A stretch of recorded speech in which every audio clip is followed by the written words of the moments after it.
moment, c'est une course contre la montre si vous ne voulez pas galérer un tout petit peu. On va essayer de se faire un énorme cours. Mise sous stress, tout d'un coup ça explose.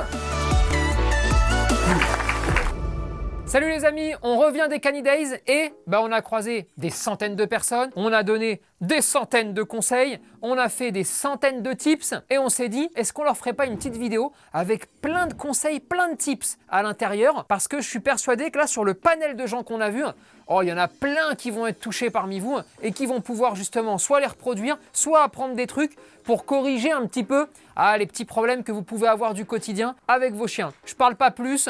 On est parti et surtout, si quand même, abonnez-vous hein. Allez, bye. Découvrez les formations Esprit Dog pour éduquer votre chien. Formation spéciale chiot, formation chien adulte, avec déjà plus de 90 000 maîtres, membres et satisfaits. Formation pour les chiens seniors, formation chien agressif et formation pro. Éduquez votre chien et développez votre complicité. Pour le prix d'1 heure avec un éducateur canin sans abonnement. Rendez-vous sur espritdog.com. Oh le petit truc.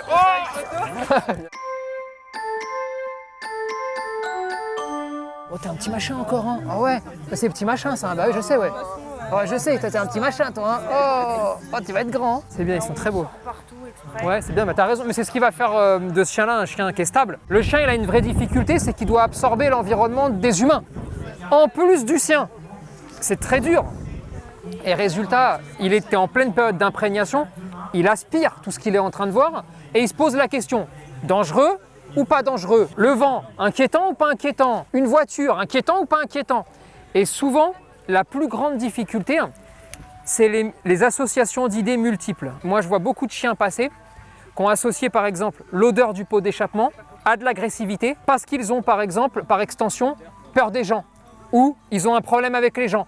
Résultat, tu te retrouves avec des chiens qui, dès qu'ils vont sentir les pots d'échappement, vont se tendre tout de suite. C'est souvent ces démultiplications et ces extensions qui engendrent un comportement qui sont difficiles à traiter parce qu'il faut arriver à les trouver. Et sinon, tu vas t'acharner, mais si tu ne trouves pas le point de départ, tu ne peux pas aider le chien. Donc c'est très bien d'avoir des chiens comme ça, d'avoir des chiens qui voient beaucoup de choses de façon intelligente à chaque fois, bien sûr. Tu ne vas pas le jeter au milieu de tout le monde et après tu vas te barrer. Quand c'est fait avec du bon sens, ça te permet après d'avoir un chien très très stable, tu vois.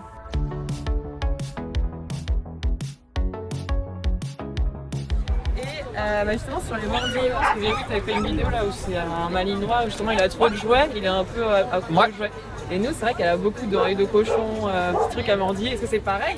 Non, parce que le malinois, tu me parles de Shirin et Kenza quand on est parti tourner chez elle. Le Nala, elle a je crois 2 ans ou 2 ans et demi, d'accord? Là 4 mois. Si tu veux qu'elle mange pas ton canapé et tes plaintes et machin, laisse-lui pour le moment, tu vois. Et dès qu'elle aura fini de faire tomber toutes ses dents, là, tu me réduis tout. Prenez un rythme de vie. Sortez, rentrez à la maison, elle mange, elle dort. Quand elle se réveille, tu donnes rien. Si tu sens qu'elle a un petit besoin, et un peu relou, allez, tu lui apporteras. Mais comme ça, on va lui apprendre surtout au fur et à mesure à s'ennuyer. Beaucoup de chiens sont hyperactifs et n'arrivent plus du tout à rester sans rien faire. Et il faut toujours qu'ils mâchouillent ou qu'ils fassent un truc. Tu vois, on y va étape par étape. Mais là, à cet âge-là, non, laisse. Pour le moment, laisse tranquille. Elle est très mignonne. Très facile. Mais bien sûr, avec plaisir. Shoot. Hop. Attends. Oh, regarde, regarde, c'est réglé. Ah, bien. Allez, hop. Super. Merci beaucoup. Merci. Merci à toi. C'est la première fois que je touche un...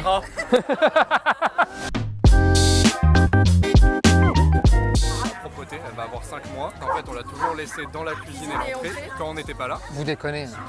Et du coup, Vous déconnez. Maintenant, elle retourne toujours dans la cuisine pour aller faire ce qu'il faut. Pourquoi on fait jamais une pièce pour le chien? Parce que quand il est petit, il va forcément faire des erreurs. Pipi, caca, c'est logique quand vous n'êtes pas là, tu vois. Sauf que vous n'êtes pas là. Donc, vous lui indiquez pas que c'est pas bien. Et vous lui fournissez pas de plan B. Ah oui, oui. Au bout d'un moment, il se passe que si vous fournissez pas de plan B et qu'en plus vous dites pas que c'est pas bien, c'est donc que c'est bien. Ah oui, Comme c'est bien, ça devient ses toilettes. c'est ça. Et comme ça devient ses toilettes, elle n'a pas l'impression de faire une erreur. Donc là, votre seule et unique solution, c'est de clôturer complètement la cuisine pour essayer de voir est-ce qu'elle a compris qu'il y avait cet endroit-là, c'était les toilettes, mais si on n'a pas les toilettes, on se retient et on peut aller faire dehors. Et une fois que vous avez figé un comportement, grosso modo, jusqu'à ces 8-10 mois, pas d'accès à la cuisine quand vous n'êtes pas là. Par contre, quand vous êtes là, accès à la cuisine. Vraiment, je veux que vous l'observiez, d'accord? Elle s'en va dans la cuisine, vous matez. Le moment où elle va à peine se baisser pour faire, c'est non.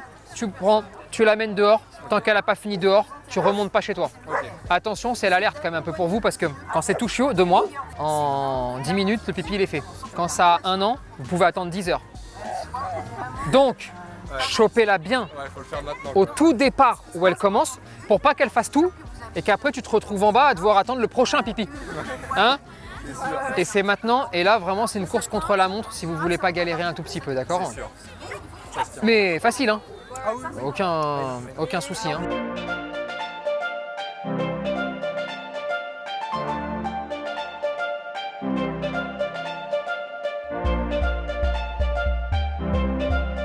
Il va nous manquer un chien là.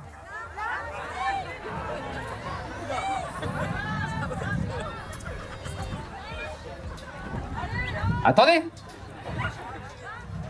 Un chien normal. Je veux que tu trouves le moyen de passer sans qu'il ne touche aucun chien et sans qu'il n'ait le temps de revenir, d'accord? Allez, fais comme tu veux. C'est parti. Ouais, vous avancez. Vous faites votre vie. Faites votre vie, faites votre vie.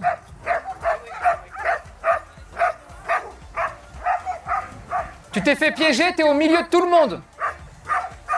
C'est un exercice qui est tout simple. Pourtant, quand on est pris par la pression et quand ça commence à bouger dans tous les sens, et ben même une consigne qui est extrêmement simple, qui est de dire, tu t'arrêtes devant les lignes et tu attends que la ligne s'ouvre pour pouvoir passer, et ben tu le fais mal. T'es cuit-cuit. À quoi ça sert tout ça? Aussi à comprendre que de temps en temps, quelque chose qui fonctionne, c'est la patience. Hein. Faut pas paniquer pour rien, on a le temps. Donc tu prends ton chien, t'attends, tu regardes, t'essayes d'analyser aussi un petit peu ce qui se passe. À quel moment on tend les pièges, à quel moment ça bouge dans tous les sens. Et une fois qu'on a analysé tout ça, alors on peut choisir la bonne option pour son chien. Mais ça, c'est la même chose que quand vous avez un chien qui n'arrive pas à analyser son environnement. C'est parce qu'en fait, il se comporte exactement comme ça. Il est pareil, il est pris par la vitesse, il est pris par l'ensemble de toutes ces stimulations. Il n'arrive plus à prendre la bonne option, il tente des choses et malheureusement, ça ne marche pas.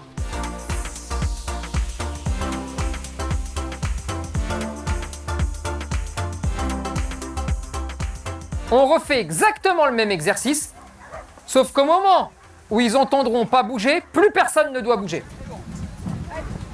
Pas bouger. Pas bouger. Pas. On redémarre.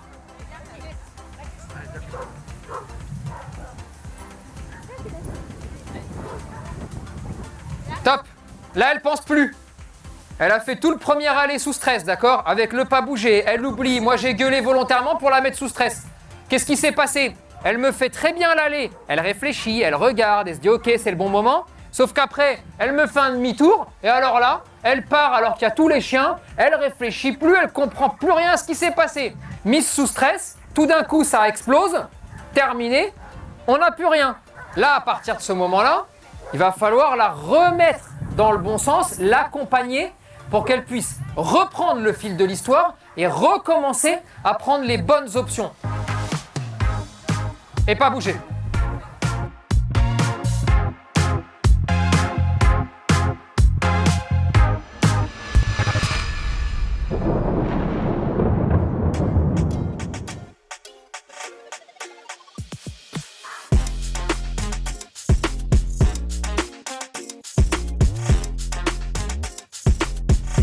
Tu kiffes en fait cette espèce de relation. Dit, si j'ai un chien, je veux qu'il me suive partout, qu'il aille partout avec moi.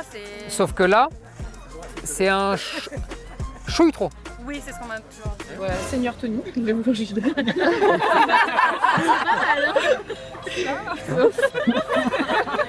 Le Seigneur. On s'arrête une toute petite seconde parce que j'ai l'impression qu'il pleut plus. Donc moi j'en profite pour vous dire quoi? Si jamais vous voulez les réponses à toutes les questions que vous êtes en train de voir là et surtout 300-400 de plus. N'oubliez pas que vous avez toutes nos formations, vous avez Esprit Dog Chiot si vous avez un chiot et vous avez Esprit Dog Family une fois qu'il est plus chiot qu'il est adulte. Ces formations sont en ligne mais sont surtout disponibles une fois que vous les avez achetées à vie en fait. Vous avez des dizaines d'heures de vidéos, vous avez des centaines d'exercices, vous avez tout ce qu'il faut en fait pour avoir un chien heureux et surtout des maîtres heureux. Donc si vous voulez avoir le détail de toutes nos formations, tout est détaillé sur espritdog.com. Voilà Tony. J'ai l'impression que tu vas chanter. Mais là je vais chanter. Ah cool. C'est très bien ça. C'est quoi le thème? Ah oui, effectivement. Je vais pas vous mentir, j'ai pas le programme. La réactivité. Allez. Allez, bon courage. Merci.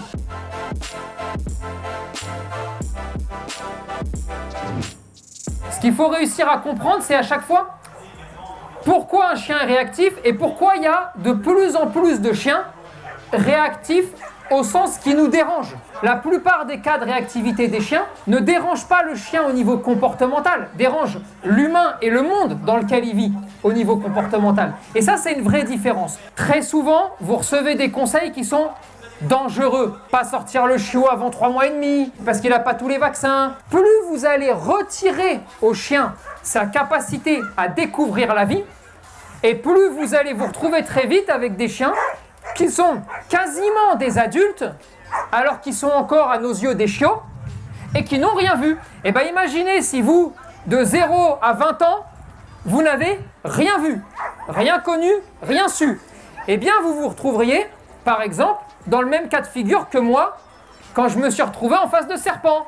Voilà. Hop, on bloque la tête, l'animal est neutralisé. Foutez-vous de ma gueule, ça fait plaisir.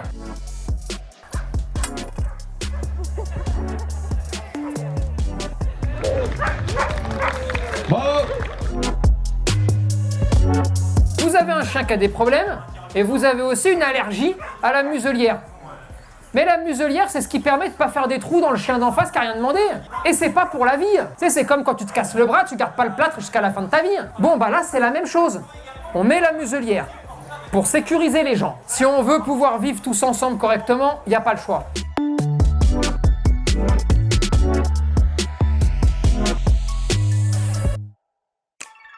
Vous avez 3 grandes catégories de chiens, décisionnaires, non décisionnaires et les hybrides. C'est capital que vous arriviez à comprendre qu'un chien décisionnaire, et certains ont été créés, fabriqués pour cela, ne peut pas obéir comme un non décisionnaire. Non décisionnaire le plus connu, l'ultra non décisionnaire, le malinois. Décisionnaire, capacité à travailler en autonomie totale ou quasiment totale. Le montagne des Pyrénées. On pourrait penser au Kangal un petit peu, on pourrait penser au berger du Caucase. Des chiens qui sont seuls et qui doivent prendre des décisions seuls.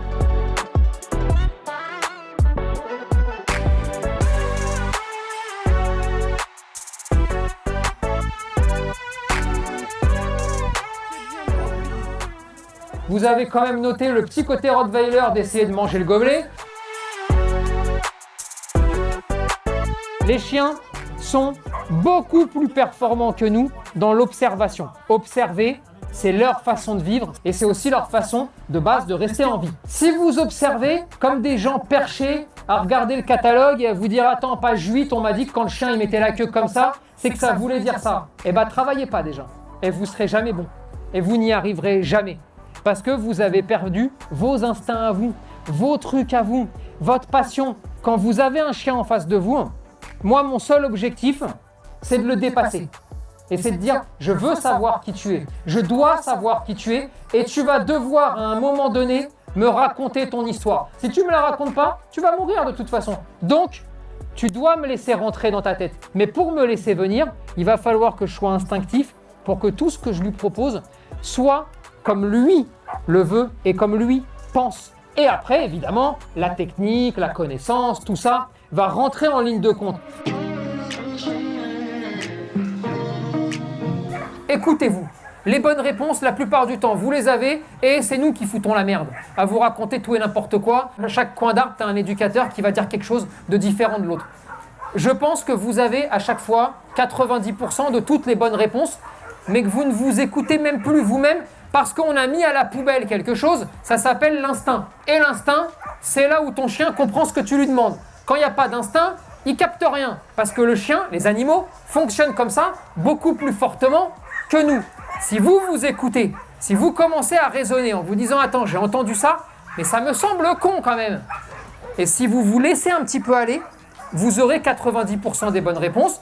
Et ensuite, il faudra trouver 10% de professionnels capables de vous orienter correctement et intelligemment. Merci Tony.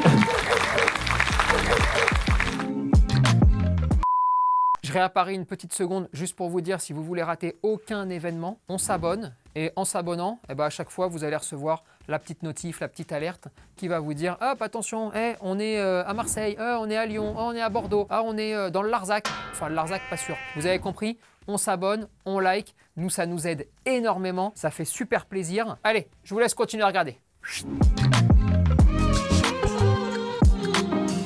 Oh, t'es beau. T'es très beau, toi. T'es très joli. Bah alors. T'es très beau. Tu viens? Ah. Je suis désolée.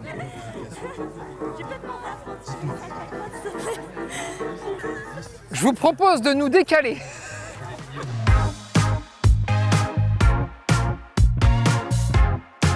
On se balade, il est en liberté en forêt et il mange tout ce qu'il traîne. À peu près tout ce qu'il traîne. À la maison, c'est parfait.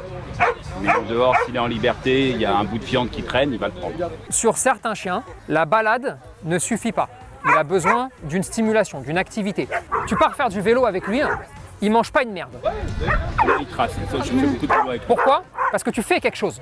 Et lui, il fait quelque chose. La plupart des gens qui sont là, ils vont en balade. Bon, le chien, il se balade un petit peu, il va renifler à droite à gauche, mais tout va bien. Parce que ça leur suffit, pas lui. Lui, il s'ennuie. Comme il s'emmerde, il va faire ce qui est le plus puissant intellectuellement pour un chien, de la recherche. Et donc lui, quand il va arriver quelque part, il va dire où sont les merdes. Ensuite, il faut lui proposer des exercices, mais tu dois lui proposer des phases d'exercice dans des moments bien précis. Si tu décides, je sais pas, de faire de la recherche, alors il faut que vous arriviez pendant 5 minutes, 10 minutes, à délimiter un endroit dans la forêt où vous allez, où c'est l'endroit de la recherche. Et tu peux même... On revient régulièrement. Ouais, histoire de lui mettre une routine, et une routine tellement forte que le chien ne stresse plus de savoir quand est-ce qu'il va pouvoir assouvir son besoin. Il sait qu'il va l'assouvir.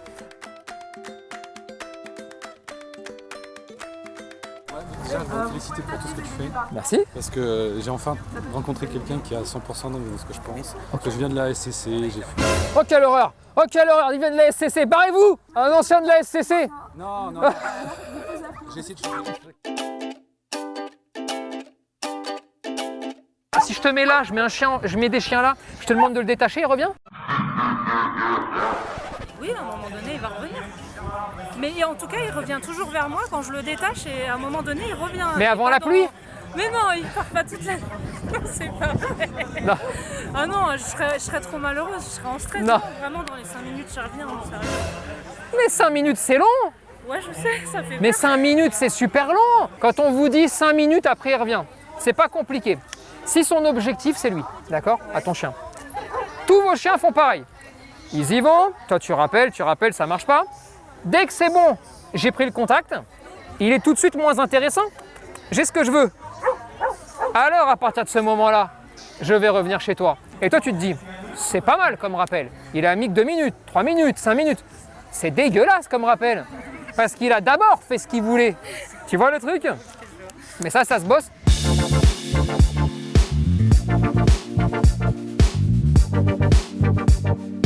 C'est plus un problème, c'est qu'en fait il essaye de grimper tous les chiens. Il est castré? Pas encore. Et je sais pas du coup si est-ce qu'en le castrant ça va changer quelque chose Si c'est hormonal, Ouais. oui. Bah oui. Tu as 20% de chance que ce le soit. Avant de le castrer, tu peux tout à fait faire ça de façon chimique. Tu lui mets un implant. Dans 2 mois à peu près après la mise de l'implant, tu vas avoir la réponse. Et ensuite, 3 mois plus tard, bon bah t'enlèves l'implant et puis c'est fini, on n'en parle plus, d'accord? Je pense que c'est bien de commencer par là. Parce que ça, c'est un vrai danger. Tu veux quoi? Des volets d'exercice? Mais imagine-toi, c'est hormonal. Bah oui, c'est ça. Tu vas t'épuiser pour un truc qui ne fonctionnera pas. L'inverse est vrai aussi. J'ai pas envie de lui couper ses petites boules. Si jamais ça sert à rien. Castration chimique, tu peux commencer par là. D'accord? Maintenant, le chevauchement, le stress, l'anxiété. Attention, stress et anxiété, ça ne veut pas forcément dire que c'est un chien malheureux. Quand on est très heureux et quand on a vraiment hâte de faire quelque chose, eh ben on est stressé aussi. Ça peut aussi lui arriver. Et peut-être qu'en mettant en place d'autres exercices pour l'épanouir, pour lui ouvrir son champ de perception, bah mine de rien, il va réduire les chevauchements, même sur les autres chiens.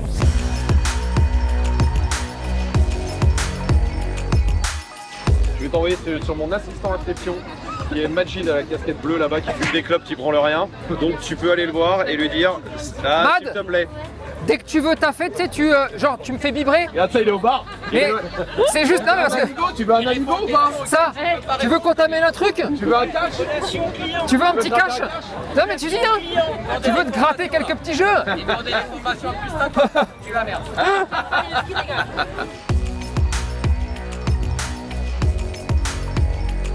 On va essayer de se faire un énorme cours et surtout je vais essayer de vous expliquer à chaque exercice, à chaque chose qu'on va pouvoir mettre en place, à quoi ça sert dans la vie quotidienne. Demande-lui de pas toucher. Pas toucher lui. Pas toucher non. Non. Hop là. Non, non, non. Pas toucher non. Non, non, non, non. Pas toucher. On a quelqu'un qui fait deux choses. Premièrement, elle a des petits gâteaux dans la main, ce qui fait que ça l'a bien arrangé pour détourner le chien. Deuxièmement, on est là sur un chien qui prend, qui goûte et après qui relâche, d'accord? Assez typique de ce genre de chien. On a quelqu'un qui balance un premier pas touché qui fonctionne quasiment pas. Pas toucher Yoshi. Pas toucher non. Par contre, qui ensuite balance des noms à répétition qui eux fonctionnent. Non, non. Pas toucher non. Pourquoi ça fonctionne dans son cas de figure? Parce que c'est très sensible. Ça, si j'éternue, ça part jusqu'au bout. Et donc, c'est pour ça que ça fonctionne. Là, elle devrait s'entraîner à une seule fois pas toucher et le chien doit pas prendre. Et c'est comme ça qu'elle va réussir à le faire progresser sans répéter 150 000 fois des noms. Vous avez très souvent la peur de l'échec. Ce qui fait que vous allez tout tenter pour surtout que le chien ne touche pas. C'est ton cas par exemple. C'est-à-dire qu'elle met la friandise dans la main et elle reste à au moins 60-70 cm de la tête du chien. Et elle lui dit, pas toucher hein, mais même s'il voulait toucher, il pourrait pas de toute façon. À s'y prendre comme ça, le seul danger, c'est que le chien comprenne que le pas toucher est en fait un pas bougé. Et là, c'est plus la même chose. Tu peux recommencer ? Voilà, game over, c'est parti, c'est perdu. Et si vous perdez, on travaille gentiment après, c'est pas grave, d'accord? Elle va vous montrer parce que je suis sûr qu'elle va pas y arriver. Ouais. Coucher. Coucher. Coucher. Tu vas détruire l'engouement général, je le sais.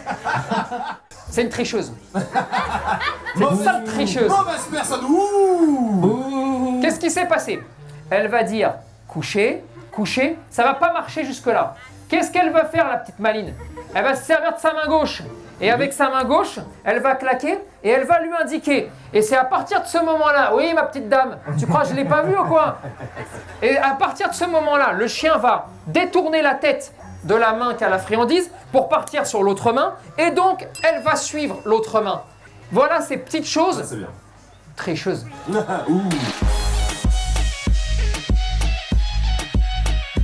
On passe à un autre exo qui lui, alors celui-là, qu'est-ce qui va être facile?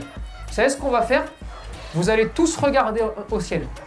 Allez, regardez tous le ciel. Et Tous. criez Saint Tony. Oh. Notre père Tony qui est dessus.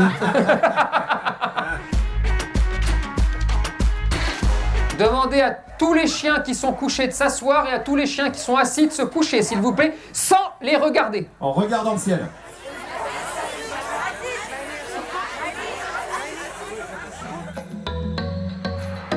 L'éducation canine d'aujourd'hui est devenue un peu mécanique. Elle est un peu robotisée. Cette connexion, ce truc un petit peu difficile à expliquer avec son chien, avec son propre animal, on l'a un petit peu oublié quand même, on l'a un petit peu mis de côté. Mettez vos mains sur la tête. Gardez la laisse quand même. Hein. Et c'est le moment où on vous fait les poches. Alors.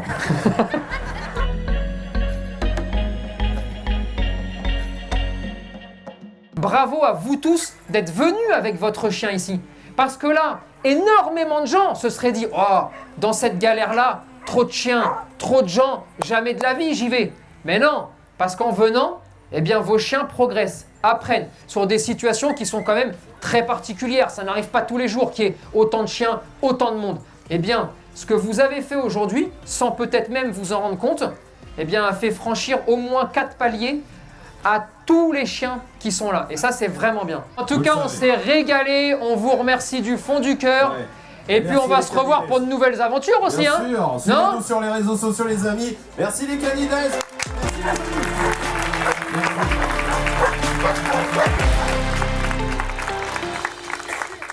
On compte sur vous pour partager cette vidéo, réagir en commentaire et vous abonner à la page Facebook, Instagram et YouTube. Et n'oubliez pas que nos formations en ligne sont là pour vous aider à éduquer votre chien et votre chiot. Dispo sur espritdog.com.